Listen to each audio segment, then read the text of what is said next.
Our reading this morning is from Matthew chapter 7, verses 21 to 29. A reading from the Holy Gospel according to Matthew. Jesus said to his disciples, "It is not those who say to me, 'Lord, Lord,' who will enter the kingdom of heaven, but the person who does the will of my Father in heaven. Therefore, everyone who listens to these words of mine and acts on them will be like a sensible man who built his house on rock. Rain came down, floods rose, gales blew and hurled themselves against the house, and it did not fall. It was founded on rock. But the stupid man who built his house on sand, rain came down, floods rose, gales blew and struck that house, and it fell, and what a fall it had." Jesus had now finished what he wanted to say, and his teaching made a deep impression on the people because he taught them with authority.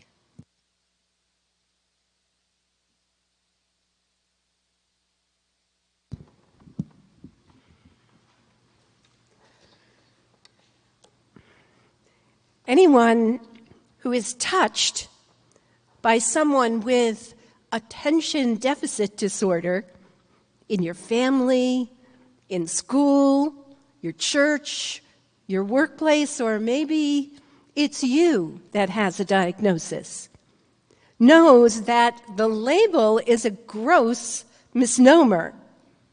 You see, ADD does not describe an inability to pay attention to anything, but the compulsion to pay attention to everything. For those with this diagnosis, few filters exist.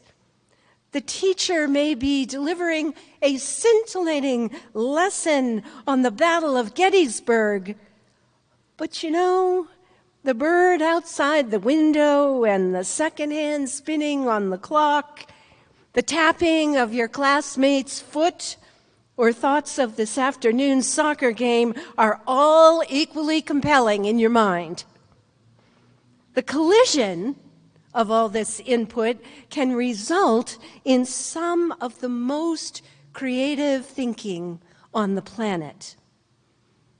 Yet it can also feel disorienting, like the world rests on constantly shifting sand.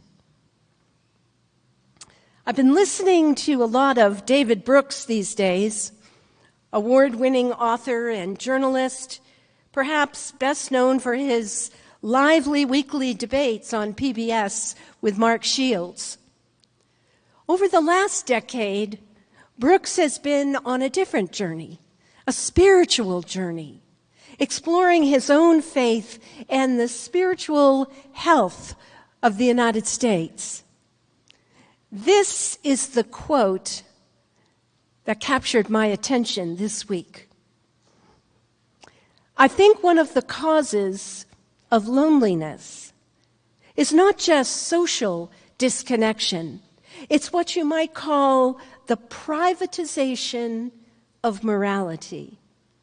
We've told generations of kids, come up with your own values, come up with your own truth. Well, unless your name is Aristotle, you probably can't do it." Columnist Walter Lippmann saw this coming as early as 1955. He wrote a book called The Public Philosophy. And he wrote that if what is right and wrong is just what each individual gets to decide based on his or her feelings, we have left the realm of civilization. I think we've left that realm. We're all sort of in a moral universe of one. A moral universe of one. Isn't that powerful? And isn't that the truth? It's like cooking up our own versions of stone soup. A little Jesus, a little Buddha, a little Zach Bush, or even David Brooks. Whatever shows up in your inbox and feels tasty that day. I call this moral deficit disorder. You see, it's not that we are spiritually disinterested. Indeed, the longing for meaning and purpose in our culture is stronger than ever. It's just that the noise is deafening, and we do not have the ability to sort it out.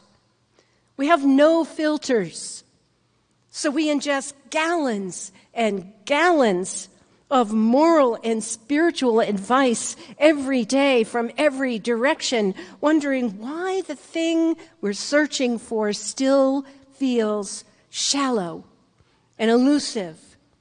Just persistent reminders to be kind. Where is the common language of connection, of commitment and action?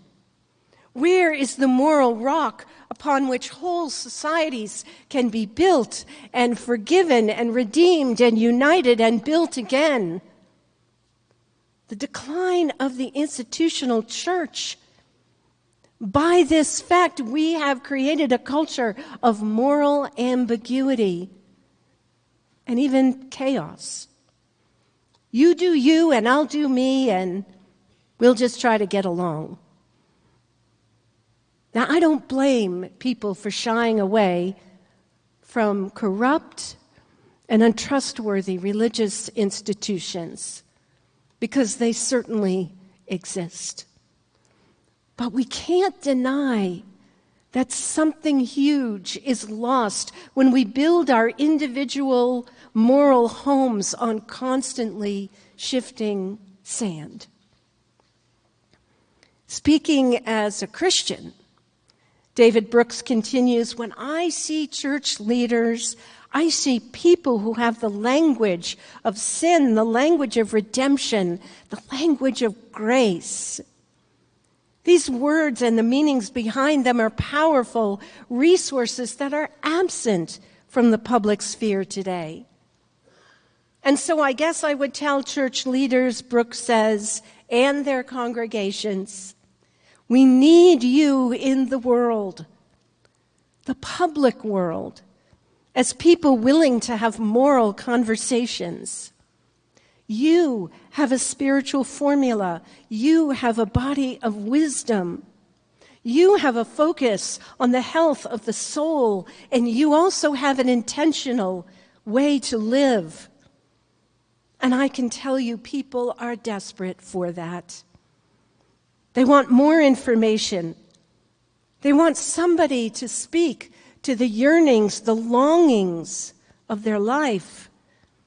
They want someone who will offer them a coherent moral order.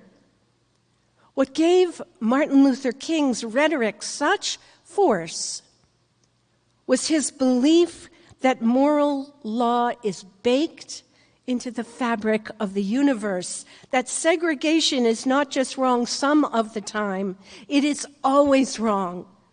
Slavery is always wrong, and betrayal is always wrong. Now, please don't hear my words this morning as some evangelical message that Christianity is the way, all caps.